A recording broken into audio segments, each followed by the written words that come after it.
નમસ્કાર મિત્રો, પંડિત દીનદયાળ ઉપાધ્યાય આવાસ યોજનામાં કોને લાભ મળી શકે છે, કયા જિલ્લાઓ માટે આ અરજી ચાલુ થઈ છે એ આપણે જાણીએ.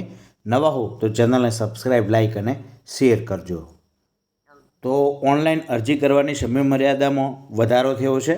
તો તેની અંદર સામાજિક અને શૈક્ષણિક રીતે પછાત વર્ગ, આર્થિક રીતે પછાત વર્ગ EBC અને વિચરતી વિમુક્ત જાતિ માટેના અરજદારો હવે લક્ષ્યાંક પૂર્ણ ન થાય ત્યાં સુધી અરજી કરી શકશે. તો કયા કયા જિલ્લા માટે?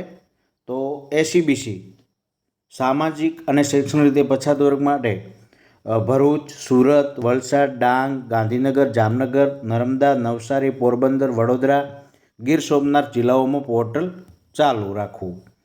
ત્યારબાદ છે EBC માટે તો દાહોદ, ગાંધીનગર, ગીર સોમનાથ, મહેસાણા, નર્મદા, નવસારી, પોરબંદર, સુરત, વડોદરા, છોટાઉદેપુર, જામનગર, પંચમહાલ, રાજકોટ, સુરેન્દ્રનગર અને અમરેલી જિલ્લામાં.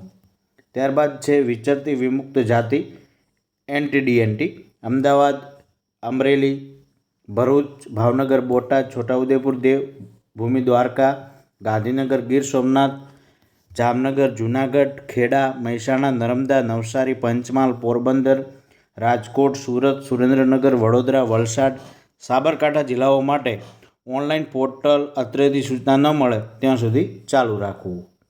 પાત્રતા ધરાવતા અરજદારોને સમાજ કલ્યાણ પોર્ટલ ઉપર તાત્કાલિક અરજી કરવા વિનંતી છે. ગૂગલ સર્ચમાં જઈ અને તમારે સમાજ કલ્યાણ ખોલવાનું છે એટલે એ ખુલી જશે.